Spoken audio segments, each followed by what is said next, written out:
And so she gathered the plants and the potatoes. She would sing to them as a form of kind of sacred reciprocity. And that was really powerful for me to witness that.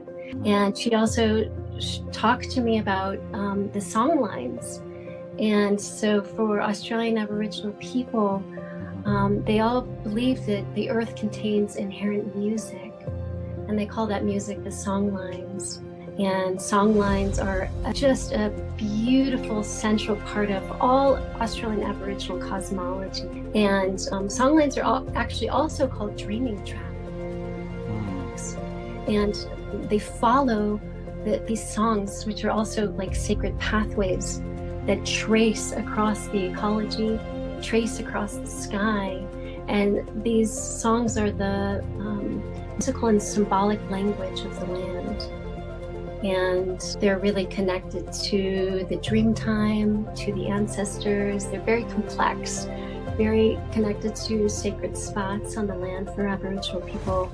Hello, everyone, and welcome for another episode here of the Sanctuary podcast and YouTube interviews. I'm really excited of this interview with Sarah West today. I've been following Sarah's book that I really love for, I think, over a year. Love the photos, love what Sarah does. And we are going to talk about the wilderness today, which is a theme that is very dear to my heart and our connection to nature. And Sarah has an amazing experience, and, she spent some time with native communities and the Bushmen and Australian origin people. And so I think we're up for a great talk. So good afternoon, Sarah. How are you doing? I'm doing well. Yeah, good to be with you. So where are you? Where are you located? Because I know we wanted to do this outside, but you said to me it's very windy today. So where are you today? Yeah, so I live in Moab, Utah. It's a very small town, but a lot of people come to explore the wilderness around Moab. So can you describe me a bit the landscape? What is it over there for people that don't already know the landscape? I've been there. I love it, but okay. Yeah, so it's part of the Colorado Plateau, which encompasses all of southern Utah, parts of Arizona and New Mexico and Colorado. That's all part of the Colorado Plateau, and Moab is right in the Colorado Plateau. And it's all red rock desert wilderness, and there's many national parks nearby, canyonlands, arches, lots of places, beautiful canyons, and lots of rock climbing, and it's a beautiful place to live. Yeah, I've been to arches, and I still have amazing, vivid vision from that time there. So how long have you been living there, and what brought you there? Yeah. So I've been living in the Moab area for 15 years now. And I first came out here, I was working as an archaeologist for me. And so that kind of got me just fascinated and intrigued with this landscape and why I came down here. And I've just ended up staying for a long time and working out here and living out here. And yeah, it's an amazing place to be. Yeah. So in your kind of a little description of you, you say you're a naturalist, therapist, and nature guide. So we're going to go into that relationship with the wild, but I would like to go back a little bit in time, in your childhood, and tell me a little bit about little Sarah or young Sarah. Maybe you were told, but were you always deeply connected to nature, and you always knew kind of this was going to be your path to be guiding people in those landscape, or is it something that comes later in your life? Yeah, what a great question. So I grew up in Salt Lake City, which is Utah's capital city. But for a short period of time, my family moved down to southern Utah in a very small town in the desert. And so for 2 years, I lived out here in the desert, and my backyard was just empty wilderness. And so as a little 8-year-old, all I wanted to do was go out and explore the desert by myself. And I would just walk out my back door and wander around and really connect to the land and connect to the stones and the ravens. And that's really what got me connected to the land. So very young. I actually preferred to be by myself out wandering than, doing other things that most other little kids would be doing. Mm. Did you add an animal spirit or a special rock or a special streams, or what was the one thing that you felt very connected to at the time? Mm. Yeah, well, I've always been connected to ravens, definitely even from a very early age. And I had some special stones as a kid that I would go and the rocks out here create these little crevices that you can kind of crawl in. So I had this kind of stone alcove that I would go crawl in as a kid and just feel like it was my little home. Mm. Your first teacher, right? Yeah, yeah, yeah.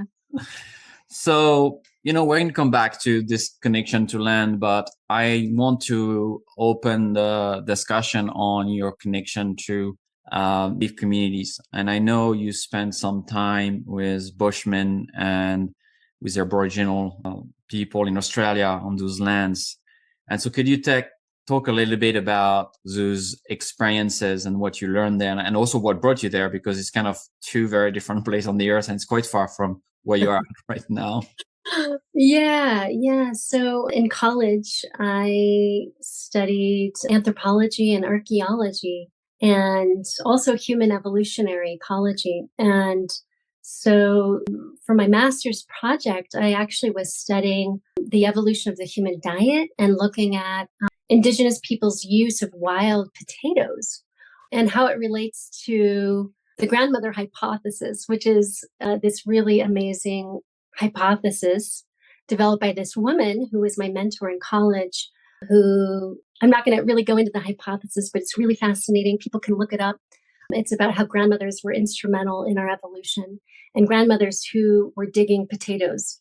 So that's a central part of the hypothesis. So I was working with indigenous people, actually indigenous people in California, collecting wild potatoes with them at our research site.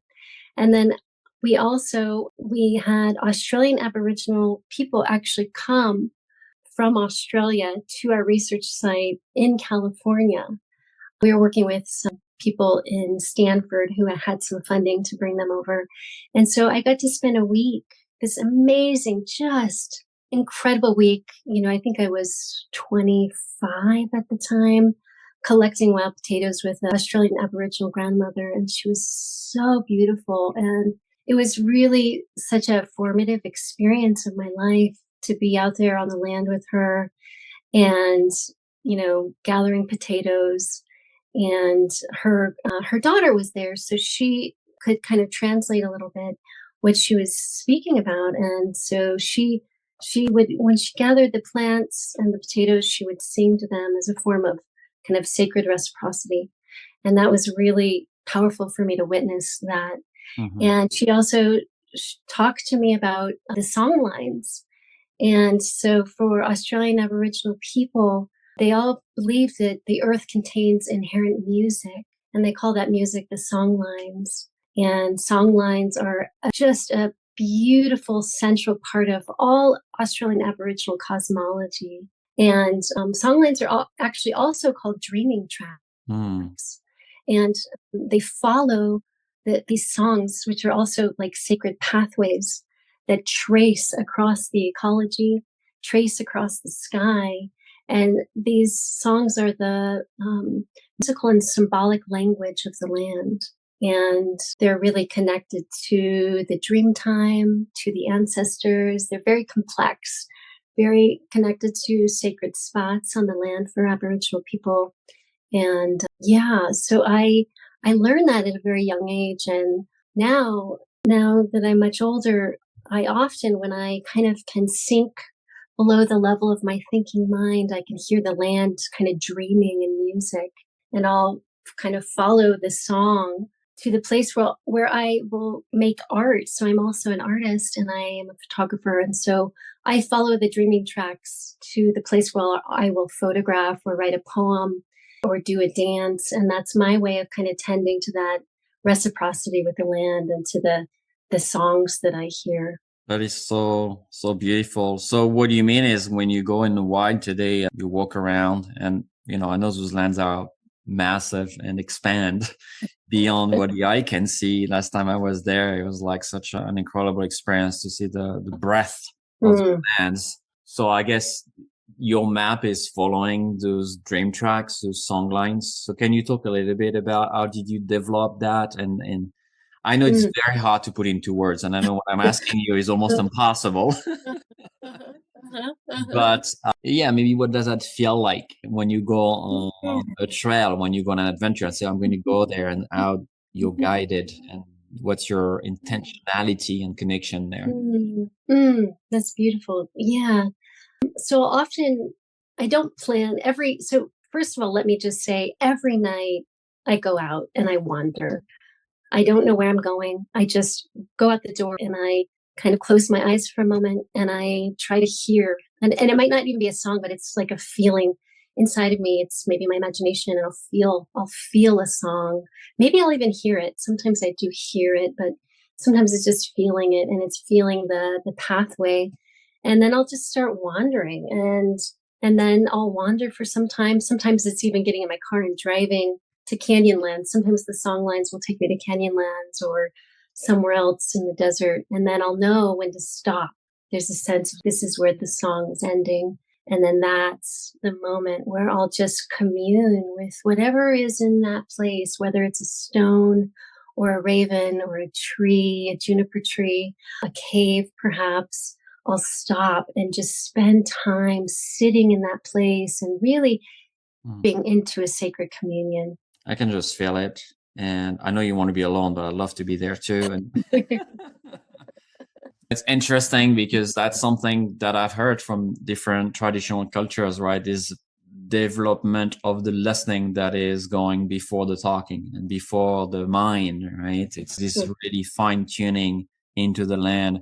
So I know you also spent time with a Bushman, which is, I've never been there. I've been to Australia, but it's been, one of my long dreams to go spend time with that. So can you talk a little bit about that experience and how I'm sure there are similarities and also big differences. What brought you there? What did you learn from those beautiful people? Yeah, yeah. So first, I'll just say when I was a child, I watched the film called The Gods Must Be Crazy. And a lot of people might have seen this film. It came out in the 80s, I think. That's why And I want to go. That's one of the reasons yes, that told me yes. to go a long So time ago. Yes. I loved that movie as a kid. I watched it over and over again. I was transfixed with it. And so I think that already kind of planted a seed in me, the Bushmen. And those particular people in that film were the Jukwazi, who are the actual people who I went and did some work with. And what brought me there and into the Kalahari to be with them was the research I was doing with indigenous people's use of wild potatoes. So I went out there and collected wild potatoes with them. It was just absolutely beautiful to do that in a completely different landscape. So in the Kalahari and learn about kind of their indigenous ways of collecting wild foods. But what was actually even more fascinating to me at the time than collecting wild food was their dancing ceremonies. And that was incredibly powerful to be out there. And I got to participate in some of their dancing rituals. So for the Bushmen are known as a dancing people. Everything they do connects to dancing and movement and the body. They relate to everything from nature to healing ceremony is all done through dance. And so the shamans, who are both male and female, will lead the group into all night dancing trance kind of ceremonies. And the shamans will dance, and the more they dance, they're building up what they call nam, which is chi or prana. It's kind of building up that energy. And once they build up enough energy, and they'll do a lot of dancing and also shaking the body. They do a lot of body shaking, this kind of ecstatic movement. Well, the shamans, once they build up enough nam, then they'll do hands-on body work with people. Once they have the energy in their hands, they'll touch people. And I got to watch them do this. I got to watch them dance and then touch people and see the kind of the healing work happen in place. And it was so powerful and profound for me to be there dancing with them and then to see this dancing ceremony and their ancient healing practices that they've been doing for so long. In fact, the Bushmen are considered one of the oldest living cultures in the world. Their click language is one of the oldest. Linguists have actually traced it to be one of the oldest languages in the world. And as well as, their archaeology. So they have some of the oldest artifacts in the world. And so it was amazing to really see this from some of the very earliest people that were around. Yeah, it's interesting because it was this very unique language that we hear in the movie, and that made me feel so captivated because it's so different from, obviously many human language are different, but the language of the Bushmen, of those Bushmen, is so different. And that's something very, I don't know, that I guess it's a time portal onto the Earth's history. Absolutely. Yeah, it was one of my favorite things, was just to listen to them speak. And the people I was spending time with, none of them spoke English. They were more traditional hunter-gatherers. And although a lot of Bushmen are learning English, moving into towns, they're being pushed off their land. It's really so heartbreaking. But some of them are still traditionally hunting and gathering. So I had a translator who would translate. And but I just absolutely loved listening to them speak. And I truly felt them as some of the happiest people I've ever met in my life. Just kind of the energy that they had just it touched me so deeply. And the Bushmen are egalitarian. So that means that they all kind of have equal power. And I love to see the men taking care of the children. And I love that the females are also the shamans. And so just this beautiful human group with kind of equal rights was so beautiful to be immersed in. So beautiful. So here you are back in Moab, back in Turtle Island, what we call North America. And obviously our relationship to lands, colonizer as Western people, seems completely on the opposite of the pendulum from those two cultures that you described and the people you talk to. And so I wonder, in terms of your work today, let's talk a little bit about what you're doing and how do you bring this into a format or into a way that is, accessible, and also invite people to a deeper reflection on our connection to land and that sacred relationship to land that we've lost. I mean, aside from Native American people, and that still, have those deep roots, but for most people, it can feel very foreign to follow a song line, to dance those energies, right? Even the idea, I guess, of going into trance states through dancing, which is pretty common in Africa. I mean, in many tribal cultures, it's not something that is unusual.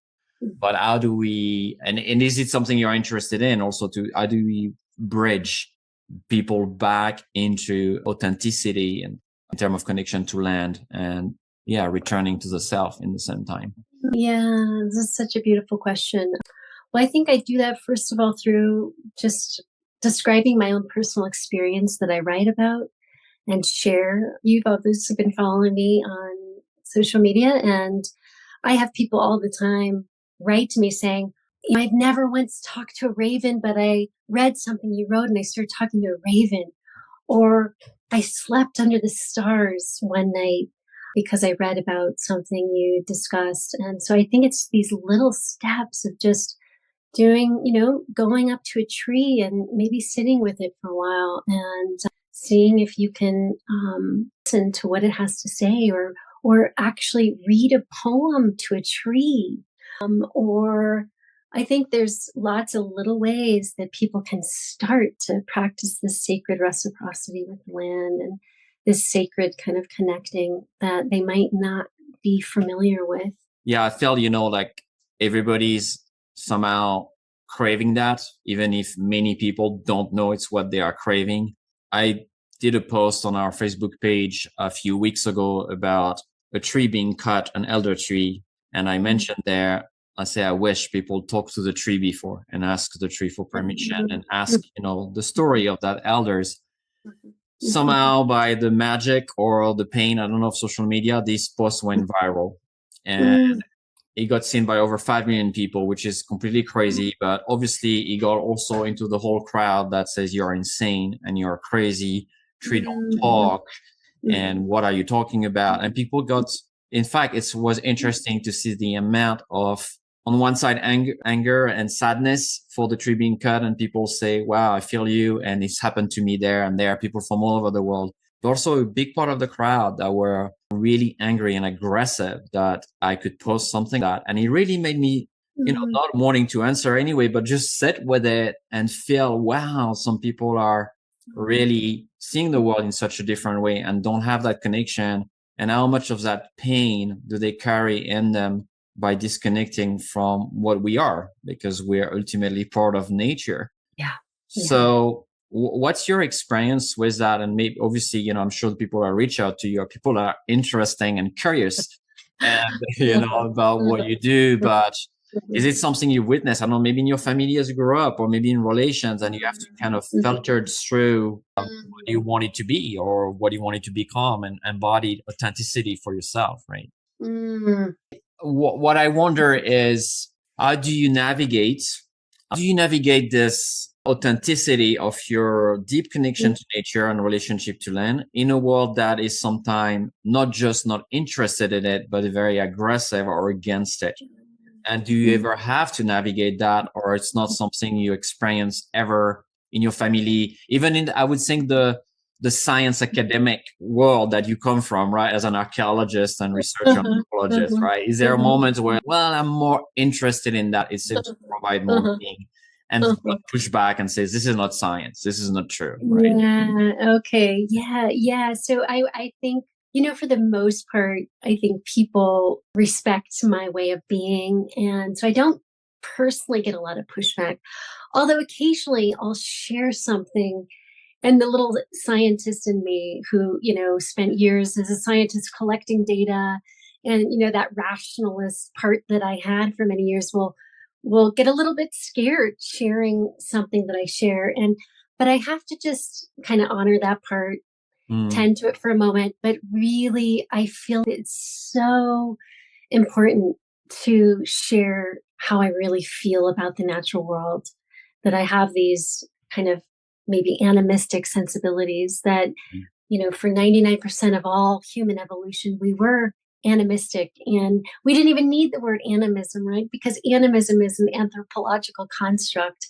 And before we even needed the word, it's just how everybody was. And I think because I have that deep connection studying so many indigenous people cross-culturally, that I feel so akin to that wisdom, and how kind of we've always been that way for so long. And maybe even those people that reject it, maybe there's just a little something or another that gets through to them. Maybe something, they remember something inside of them, that a time that maybe they feel when their own ancestors at some point were that way and connected in a more sacred way. Yeah, I felt that. Thank you for sharing that. So I want to descend into a cave and talk about the caves, because I know you have experiences with cave, and it's part of the, I guess, sacred places, special place that I've called you there. So my teacher in Peru, when we hike the mountains, when there is a cave, there's a lot of respect for caves. And in Quechua, in the ancient Andean language, they call the caves the here of the earth. This is where she's listening. And so there's always a protocol. We don't just enter a cave because it's entering, the here of your mother, and you have to be careful how you talk and how you enter it. And I always love that. And there's also a plant in Peru in the mountain that only grows at the entrance of cave, right on the outside. And I've always felt this plant was kind of the little guardians, right, of this entrance. So anyway, I've always had this connection, but I would love you to share your experience with cave, and maybe some visionary experience that you have had there, and why caves, and what attracts you. And maybe that little girl in that cracks that you mentioned at the beginning, and you wanted to go in the bigger one, but what is it that is calling you there, and what is your experience with those caves? Yeah. And thank you so much for sharing that beautiful image of the Peruvian people you've spent time with, calling it the ear of the earth. And I love that they talk about asking permission to enter, because that's exactly what I do. I have a particular cave here on the land near my home that I connect with almost every day. I go into this cave, and every time before I enter the cave, I bow. I ask permission to enter every time. And I wait a moment and wait to feel if it's okay. And it usually always is, but I always do that just as a gesture, and to honor the spirits of the cave. And then I go into the cave and I sit, and I will sit and listen to the spirits of the cave. I'll often say hello to the spiders of the cave. There's quite a number of black widows in this particular cave that I go into. And over the years of going to this cave for, several years now, I've become good friends with the black widows, and feel that, black widows have been very sacred for the indigenous people. So this land was the homeland of the Hopi and the Dene, as well as the Numic speakers, the Goshute, Paiute, Shoshone, and Ute. And for the Hopi, they have a lot of beautiful mythologies around Grandmother Spider. And Spider was one of the most important creator beings of the land. And so I go and I talk to the spiders, and I particularly like black widows. They're very quiet and shy, and they won't really harm you. And so I often do that. And I had my first wilderness vigil many years ago, had a really incredibly profound mystical experience, a visionary experience, where I was out on the land. I had actually completed my solo part of my vigil, and I had returned to the group. This was done in a group setting, and it was the last night before we were all about to leave to go back home. Well, I couldn't sleep that night, and I was just up, and I heard an owl right next to me in the tree above me where I was camping. We were in a very remote canyon in southern Utah here, in a place called Bears Ears, which is a very sacred land for the indigenous people of Utah. And I'd been listening to this owl, and then I just quickly went into a visionary experience. And it was very static. So I felt it deeply in my body, and as well as in my imagination and in kind of my visual part of my being. And I actually felt the owl come into my body at that point. And it felt very real. It felt like it swooped into my mouth, and I started turning into an owl. And anybody who would have been around me, everybody else was asleep. I was kind of away from the group, would have seen me contorting my body and changing. I felt myself changing into an owl. And nothing like that had ever happened to me before. Nothing. And then the experience shifted to where I saw myself and the owl together in a cave. And we started going down into the chamber of the cave. And I was really scared because it was very dark. But I had this sense to keep going, and me and the owl went all the way to the back of the cave, and some voice said it was the cave of forgotten dreams. And all of a sudden my hands started glowing with light, and I was able to use my hands to shine a light onto the cave wall where there was all this ancient rock art. And I was able to see some of the most beautiful and oldest rock art in the entire world. And there was a sense after that.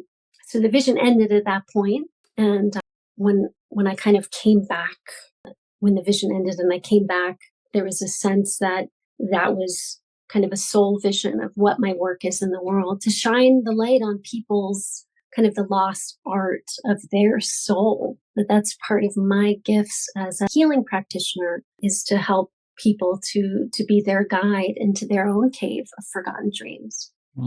Yeah, I just want to take a breath there and pause. It's just so beautiful. So Sarah, so let's talk about today and the work you do. I think it's a good transition. So you mentioned the wilderness vigils and that first amazing experience that you had. So can you talk a little bit more about them, and maybe anything else that vision, and obviously everything else that you've done before, brought you here to do and how you are manifesting that into the Mm. world today. And now, yeah, you're bringing it to life. And, one thing is to have a vision. Another one is to bring it to life, right? Yeah, exactly. Yeah. So I'll just finish that by saying, since I had that vision years ago, I decided at that point to kind of apprentice to caves. So now for the last many years now, I've been going into caves and to try to understand that vision a little bit more. And so that's kind of why I'm still tending to caves and learning about caves and sitting in caves. And I'm also now a wilderness vigil guide and lead wilderness vigils here in Moab. I lead solo one-on-one wilderness vigils as well as group vigils. And the wilderness vigil is an immeasurably ancient ceremony, and most people probably know it by the term vision quest. I tend to not use the word vision quest anymore because of cultural appropriation. And I really like the word vigil because it means being awake in prayer. And it's just so simple and so beautiful, being awake in prayer for a certain amount of time. And that so resonates with what I feel these are. So it's a time that so many of our ancestors would go off into the wilderness to find meaning, to find clarity and healing, as well as to find kind of your authentic place in the world. And a wilderness vigil can be wonderfully ecstatic.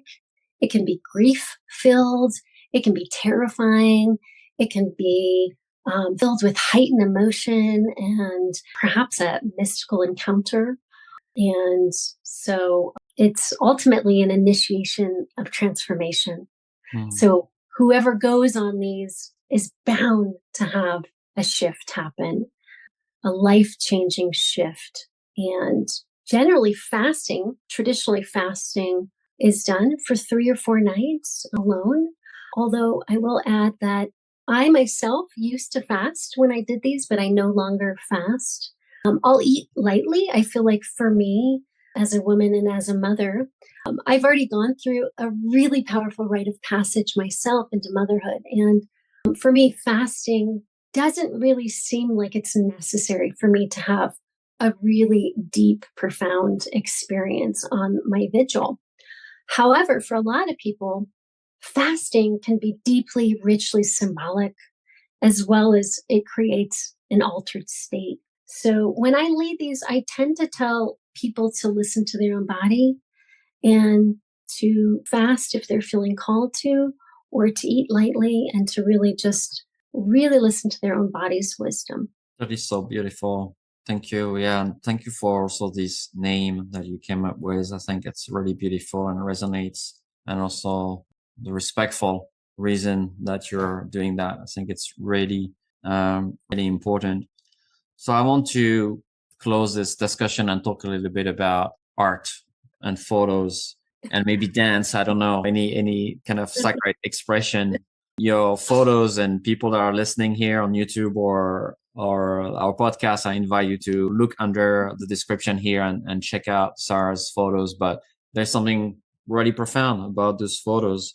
And I wonder, how is that part of the message you want to share? How is that an integral part of this sacred reciprocity with them? Connection to those old voices, returning to the probably authentic self, right? That is beyond all the noise of the mind and society and culture. So how do you integrate the arts in general into that? And how do you see it maybe as a key part of your work and of who you are? Yeah, that's so beautiful. Yeah, so I often think of myself as an intermediary between the human world and the natural world. And I've been living and working out in wilderness and the edge of wilderness for 20 years now. And I have such a deep and meaningful connection with nature. And I always have. And art is part of my communion. It's part of my connection. And it's done in a really reciprocal way where I'm not just out photographing in a quick way. I'm not out just to get get the best shot. I'm out and I'm actually speaking to the beings that I'm photographing.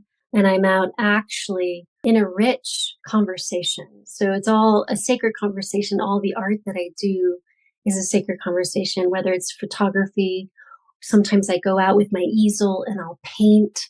I also will, as you mentioned, dance. I'll dance with the elements. I love dancing with the wind. I'll dance with the sunset. Again, it's me saying, I see your beauty.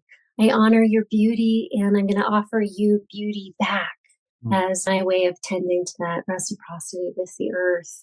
And then often I'll bring all that back into the human realm, and I'll bring that back into the human world. And so often it will inspire other people to want to have their own kind of more intimate connection with nature and with that kind of more than human world. Beautiful. Thank you, Sarah. I feel the deep reverence here. The deep love, devotion. I think that's the word I was looking for. Deep devotion to those wild spaces, those ancient voices. So thank you so much for that. So before we end the conversation here, so if people, how do people connect to your work? What can they do? Obviously, they'll find your email here and website and all of that. But do you want to talk a little bit about your offerings? I mean, you said wilderness vigils, but anything else that you want to mention for people to connect with you? Yeah. So I do wilderness vigils, either one-on-one vigils out here in Moab, also group wilderness vigils. I also lead kind of healing retreats where I do kind of more trauma-based healing work as a therapist. I do body work. I do therapy. I do nature-based connection, nature-based soul work as well out here in Moab. I also do it online with people, and they can find all that information on my website. And I also am a photographer, and I do portrait work. If someone wants to come out here and get their portraits made in a kind of a more sacred way, I'm really kind of gifted at bringing someone's kind of soulful essence out in photography, so they can also come out to do some photo work with me. Beautiful. Thank you, Sarah. Thank you for this conversation, this dive. I want to know much more. I definitely want to go sit in that cave at some point one day. And thank you so much for bringing all your wisdom in such a very loving way. And also I felt the fire and I felt the earth. I felt the feminine, and I also felt this fiery arrow into that devotion, and that's really grateful to experience with you. Thank you so much for the talk today. Thank you everyone for joining. I hope you enjoyed the conversation as much as I did, or even more, who knows. And I look forward to seeing you all again soon. Bye, Sarah. Thank you so much. So much. Thank you for listening to the Sanctuary Podcast. We deeply value your support. Please consider sharing this podcast with others and joining our Patreon page at patreon.com/thesanctuaryny. Once again, it is patreon.com/thesanctuaryny. At The Sanctuary, we believe that spirituality is a personal journey that takes many forms, and we honor and respect all paths to awakening and the rise of consciousness. Our mission is to provide a platform for open and honest conversations about spirituality, and to inspire and empower our listeners to live their most authentic lives in good relation to each other's, the living and invisible worlds. I look forward to connecting with you again here, or at our events, retreats, and online gatherings. You can find all our offerings at thesanctuaryheal.com. Once again, it is thesanctuaryheal.com.